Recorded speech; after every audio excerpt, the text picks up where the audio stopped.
La historia oficial es sencilla. A mediados del siglo XIX, naciones de Europa y Norteamérica reconocieron la importancia de preservar los registros gubernamentales y comenzaron a construir, de forma independiente, sistemas nacionales de archivos para albergar su creciente documentación administrativa. Pero entre 1838 y 1867, al menos 14 países en 3 continentes construyeron instituciones de archivo casi idénticas, enormes edificios de piedra con bóvedas ignífugas, almacenamiento con clima controlado y sistemas de catalogación diseñados para albergar millones de documentos. La mayoría de estas naciones contaban con menos de 50.000 registros en el momento de su construcción. Los edificios fueron diseñados para almacenar entre 10 y 20 veces más material del que existía cuando se inauguraron. Y todos surgieron en el mismo periodo de 30 años, utilizando planos arquitectónicos que muestran sorprendentes similitudes a pesar de estar separados por miles de kilómetros y sistemas políticos muy diferentes. Esta es una exploración documental de la arquitectura histórica, el tiempo institucional y el desarrollo de infraestructuras. No afirmamos que existan civilizaciones ocultas ni historia oculta. Estamos examinando registros públicos, cronogramas de construcción y planificación de capacidad que no se ajustan del todo a la narrativa convencional del desarrollo nacional independiente. Las preguntas que planteamos son preguntas abiertas. Los patrones que presentamos son hechos documentados. La Oficina Británica de Registro Público comenzó a construirse en 1851. El edificio fue diseñado con capacidad para 12 millones de documentos. Al inicio de la construcción, el gobierno británico poseía aproximadamente 600.000 registros oficiales que requerían almacenamiento permanente. Esa es una proporción de 20:1. Francia comenzó la construcción de la ampliación de los archivos nacionales en 1847. Las nuevas instalaciones incluían sistemas de estanterías de acero ignífugo, control de humedad y salas de lectura exclusivas. El Estado francés tenía aproximadamente 1 millón de documentos en estado de archivo activo. El nuevo edificio fue diseñado para albergar 18 millones. En 1857, Estados Unidos estableció lo que se convertiría en la infraestructura de los archivos nacionales, comenzando con el rediseño del edificio de la Oficina de Patentes. Para 1860, se estaban construyendo en Washington instalaciones dedicadas al almacenamiento de registros, diseñadas para una burocracia federal que solo había existido en su forma actual durante 70 años. Bélgica, Países Bajos, Suecia, Dinamarca, Portugal, España, Austria y varios estados alemanes iniciaron proyectos similares entre 1838 y 1865. El momento es notable. Pero es el lenguaje de diseño lo que genera fricción. No se trataba de simples almacenes. Eran monumentos construidos expresamente para la permanencia. El Reichsarchiv de Berlín contaba con cimientos de granito de 5,5 metros de profundidad, a pesar de que el edificio solo tenía 4 plantas. Los muros interiores eran de ladrillo de doble capa con cámaras de aire para regular la temperatura, una técnica que no se convertiría en práctica habitual hasta la década de 1880. El Archivo General de Indias de Sevilla se modernizó en 1866 con un sistema de soporte estructural interno de celesobetún, años antes de que el hormigón armado se generalizara. El Riksarkivet de Suecia, finalizado en 1890 pero planificado en la década de 1850, incluía un sistema de ventilación que circulaba el aire a través de cámaras de refrigeración subterráneas. Esto ocurrió 30 años antes de la aparición del control mecánico de la temperatura. Muchos de estos edificios contaban con sistemas de bóvedas en el sótano con una capacidad de carga muy superior al peso de los registros en papel. Algunos incluían suelos reforzados capaces de soportar equipos industriales que aún no existían en los contextos archivísticos. La escala no solo era excesiva, sino anticipatoria. Hay otro elemento. Los sistemas administrativos que regían estos archivos, las normas de catalogación, los protocolos de acceso, los métodos de conservación, surgieron simultáneamente a través de las fronteras. En 1841, la archivista francesa Nathalie de Bailly publicó una metodología de catalogación que se convirtió en la base del principio del respeto de los fondos. Para 1850, se utilizaban sistemas casi idénticos en los Países Bajos, Bélgica y varios estados italianos. Aún no se había celebrado ninguna conferencia internacional sobre archivos. No existía un organismo coordinador. Sin embargo, el ADN procedimental era sorprendentemente consistente. El sistema archivístico danés, formalizado en 1848, utilizaba una estructura de clasificación jerárquica casi idéntica a los sistemas implementados en Austria y Prusia durante el mismo periodo. La terminología difería. La lógica, no. Es como si alguien hubiera distribuido una plantilla. Quizás el aspecto más desconcertante sea el desajuste entre los plazos de construcción y la madurez burocrática. Bélgica se independizó en 1830. Para 1837, había diseñado y financiado un sistema nacional de archivos comparable en escala a las instituciones de naciones con siglos de registros acumulados. Noruega formalizó su infraestructura de archivos en 1840, tan solo 15 años después de obtener la autonomía de Suecia. Los planos de construcción preveían una capacidad de almacenamiento que no se llenaría hasta la década de 1920.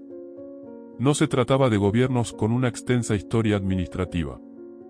Eran estados nuevos, algunos con menos de una generación de antigüedad, que invertían en infraestructura para la preservación de documentos como si heredaran grandes cantidades de material.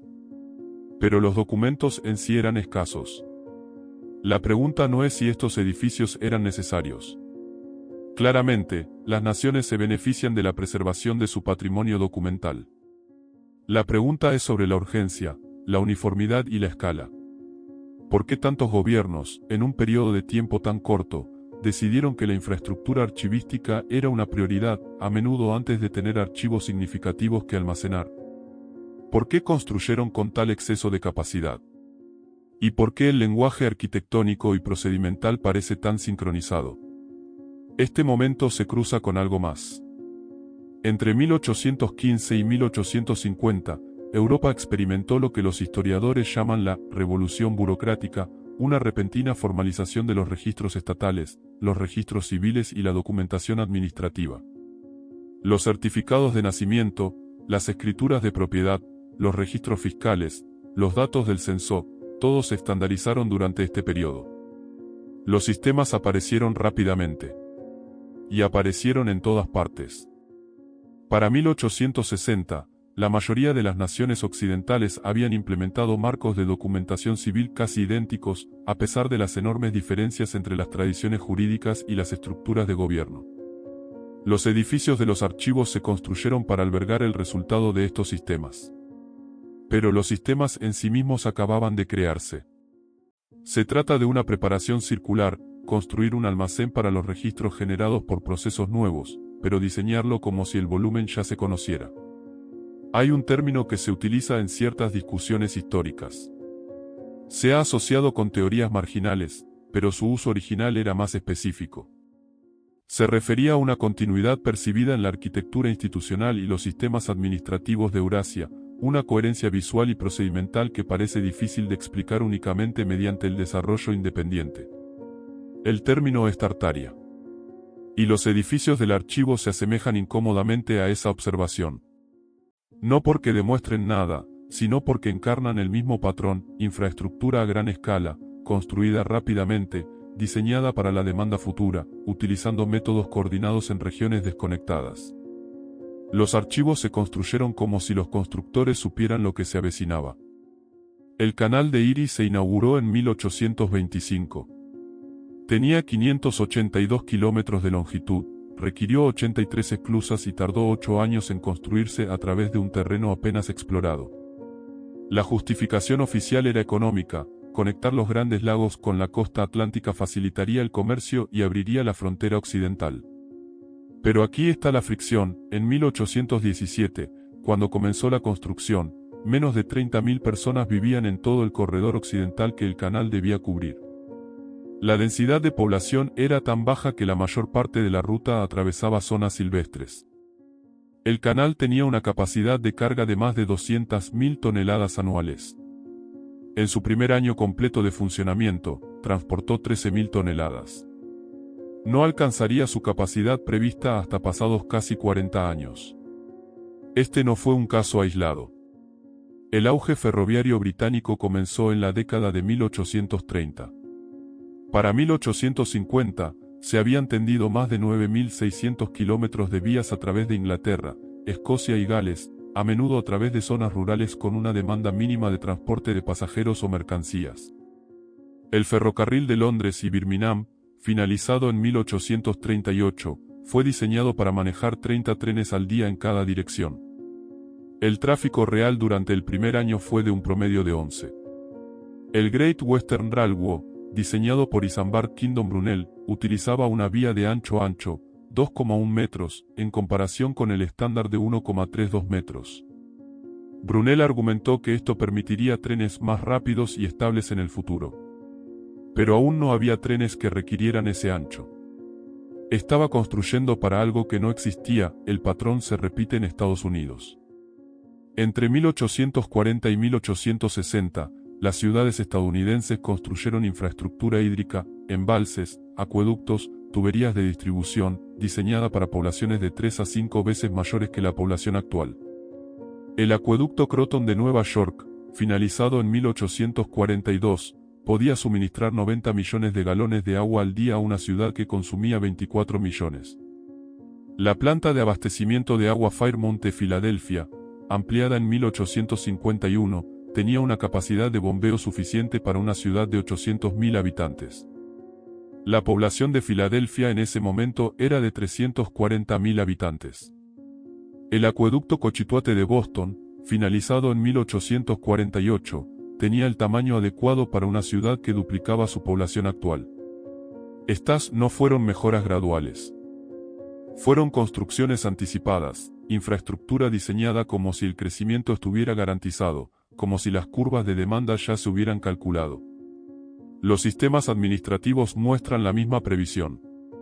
En 1837, Gran Bretaña introdujo el registro civil, un sistema nacional obligatorio para registrar nacimientos, matrimonios y defunciones.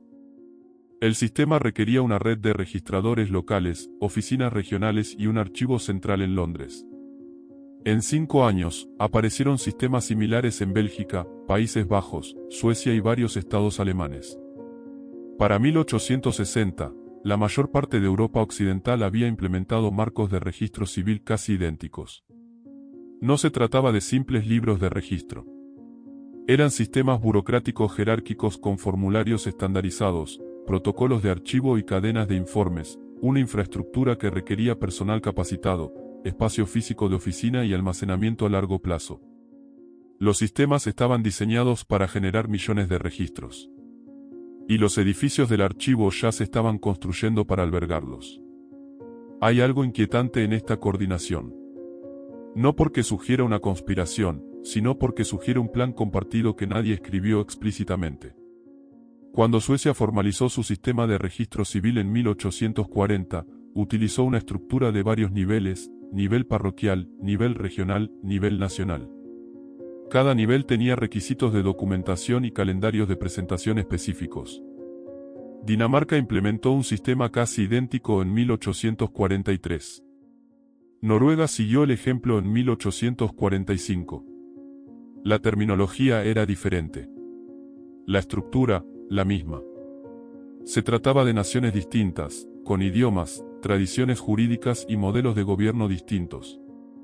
Sin embargo, la arquitectura administrativa era prácticamente idéntica. Estados Unidos siguió un patrón diferente, pero el resultado fue similar. Para 1850, la mayoría de los estados de Estados Unidos habían formalizado sistemas de registro a nivel de condado para escrituras de propiedad, sucesiones y estadísticas vitales. La infraestructura física, juzgados de condado con salas de registro dedicadas, bóvedas ignífugas y sistemas de archivo indexados, apareció rápidamente a lo largo de la frontera en expansión. En condados con poblaciones menores de 5.000 habitantes, se construían juzgados con capacidad de almacenamiento de registros para 50.000 residentes. En Wisconsin, los juzgados construidos en la década de 1840 incluían bóvedas en el sótano con puertas de hierro, sistemas de ventilación y estanterías diseñadas para durar un siglo. Eran pueblos fronterizos. Algunos llevaban menos de una década de existencia. Sin embargo, construían infraestructuras permanentes como si fueran antiguas sedes de gobierno. Las redes ferroviarias agravan la cuestión. Para 1860, Estados Unidos contaba con más de 48.000 kilómetros de vías férreas, más que el resto del mundo en conjunto. Gran parte de ellas atravesaba zonas que no se poblarían hasta 20 años después. El ferrocarril transcontinental, finalizado en 1869, se diseñó y financió antes de que nadie supiera qué recursos existían a lo largo de la ruta, antes de que se establecieran las ciudades y antes de que se demostrara la demanda. La justificación era el crecimiento futuro. La suposición, la certeza. Pero, ¿cómo se construye con tanta confianza para un futuro que no se puede ver? Los sistemas de alcantarillado de Gran Bretaña ofrecen otro dato.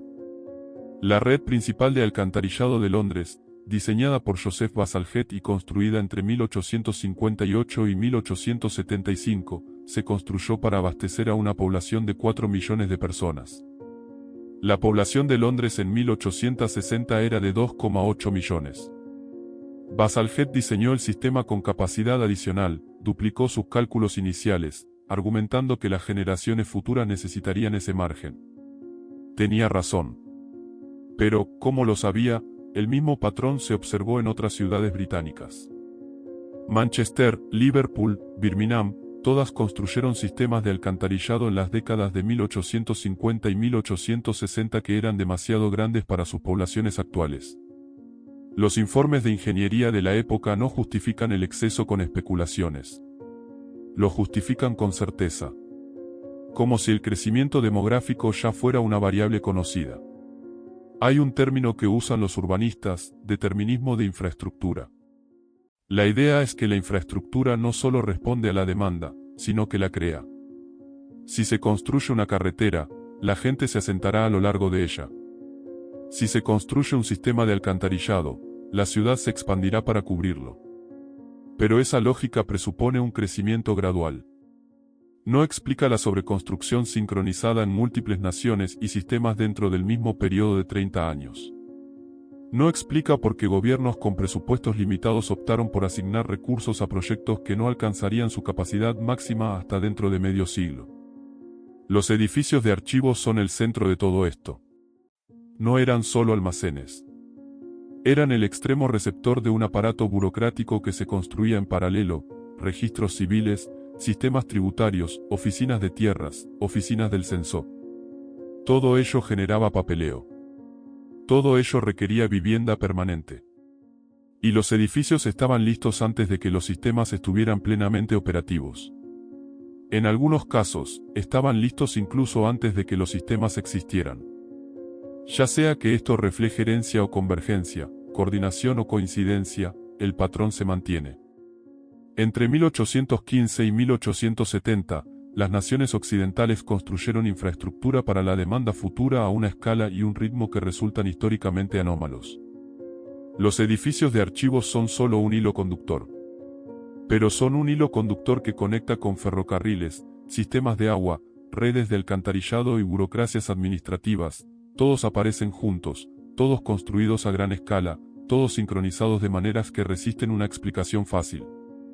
La pregunta no es si sucedió o no. La pregunta es por qué se consideró necesario construir con tanta anticipación. El término Tartaria aparece en los mapas europeos desde el siglo XVI hasta el XIX.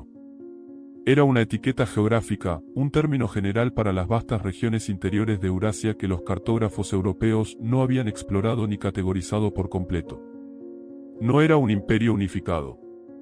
Era un término provisional. Pero en los últimos años, el término ha sido reinterpretado. Las comunidades en línea lo han utilizado para describir una civilización considerada perdida, una sociedad tecnológicamente avanzada que construyó una gran arquitectura a lo largo de los continentes antes de ser borrada de la historia. Esta versión no está respaldada por pruebas. Pero la observación subyacente, que algo en la infraestructura del siglo XIX se percibe coordinado, sobredimensionado y comprimido temporalmente, tiene mérito histórico. La pregunta es cómo interpretarlo. Existen tres marcos conceptuales. El primero es convencional: desarrollo independiente impulsado por incentivos económicos compartidos. Las naciones que se industrializan simultáneamente adoptarían naturalmente tecnologías, sistemas administrativos y modelos de infraestructura similares. El momento en que esto ocurre refleja una evolución convergente, no coordinación. Esto explica los ferrocarriles, las burocracias, los sistemas de alcantarillado, todos surgidos del mismo momento tecnológico. Pero se enfrenta a la disparidad de escala. ¿Por qué construir tan lejos de las necesidades inmediatas? ¿Por qué construir edificios de archivo para documentos que aún no existían? El segundo marco es la infraestructura heredada. La idea es que parte de estos sistemas, en particular los monumentales edificios de piedra, podrían haber sido readaptados o reconstruidos sobre cimientos más antiguos. Esto no es marginal. Los historiadores de la arquitectura reconocen que muchos edificios gubernamentales del siglo XIX incorporaron mampostería, sótanos o elementos estructurales de periodos anteriores. La pregunta es de grado. ¿Eran los edificios de archivo completamente nuevos o ampliaciones de algo que ya existía parcialmente? Las bóvedas del sótano, los cimientos sobredimensionados, la capacidad de carga que cede las necesidades de almacenamiento de papel, estos detalles invitan a la pregunta. Pero no la responden. El tercer marco es la anticipación burocrática. Los gobiernos del siglo XIX consolidaban el poder, formalizaban el control territorial y estandarizaban a las poblaciones mediante la documentación. Los edificios de archivo no se construyeron para los registros existentes, sino para los que el Estado pretendía crear. El registro civil, los catastros, los datos del censo, los registros tributarios, estos sistemas se diseñaron para generar documentación perpetua. Los edificios eran infraestructura para la permanencia administrativa. Esto explica el momento y la escala. Enmarca la construcción como prospectiva en lugar de reactiva. Pero aún deja la uniformidad sin resolver. ¿Por qué tantas naciones adoptaron enfoques casi idénticos en el mismo plazo tan corto? Los tres marcos tienen poder explicativo. Ninguno resuelve por completo la fricción. Y ese es el punto. Los edificios de archivo no necesitan demostrar una civilización perdida para ser históricamente significativos. Son significativos porque encarnan un momento de transformación institucional que ocurrió más rápido, a mayor escala y con mayor coordinación de lo que sugiere la narrativa convencional. Hay algo más que vale la pena destacar. El periodo entre 1815 y 1850 coincide con lo que los historiadores llaman la reorganización posnapoleónica, la reestructuración de las fronteras, los gobiernos y los sistemas administrativos europeos tras el Congreso de Viena. Pero también coincide con 1816, el año sin verano. Una erupción volcánica en Indonesia causó una perturbación climática global. Malas cosechas. Hambruna. Migración. Y, como consecuencia, una repentina formalización de la capacidad estatal. No es prueba de nada. Pero es un hito. Un ancla temporal para la pregunta, ¿qué cambió? ¿Por qué las naciones priorizaron repentinamente la infraestructura permanente, la estandarización burocrática y los sistemas de registro diseñados para durar siglos? El término Tartaria, en su acepción moderna, es una metáfora. Es una forma de nombrar la inquietud que la gente siente al contemplar edificios del siglo XIX que parecen demasiado grandiosos, demasiado antiguos, demasiado sincronizados. La metáfora no es útil si reemplaza la indagación por la conclusión. Pero sí lo es si apunta a preguntas que la cronología convencional no ha respondido por completo. Los edificios de archivo siguen en pie. Los registros que se construyeron para albergar aún se archivan. Los sistemas para los que fueron diseñados siguen en uso. Y el tiempo, la escala, la coordinación, todo sigue formando parte del registro histórico. No como prueba de un pasado oculto, sino como evidencia de una transformación que ocurrió rápidamente, a enorme escala, con un grado de previsión que aún resulta difícil de explicar. Los edificios se construyeron como si alguien supiera lo que el futuro requeriría. Ya sea que esto refleje planificación, herencia o algo completamente distinto, la evidencia invita a ser examinada. La pregunta sigue abierta.